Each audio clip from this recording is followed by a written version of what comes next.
When building a plane, you have to keep two things in mind: weight and safety.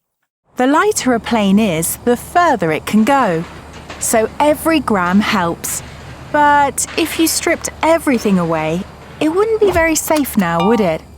That's why it's about balancing weight and safety. The wings, for example. Did you know that they're practically hollow on the inside, all to save kilos? But the material on the outside is so strong that they can bend all the way up.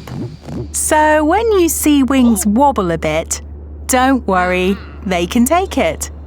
They've been saving weight everywhere, swapping light bulbs for LED lights, thinner cables, slimmer seats. Even the plane itself is made of lighter but stronger materials. The last kilograms are saved by painting the plane one colour.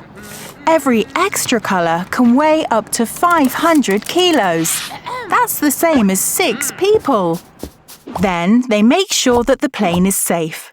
They do thousands of tests for any situation. Several lightning strikes, tons of rain, freezing temperatures. So next time you're flying, you can be sure it's safe. How would you build your airplane?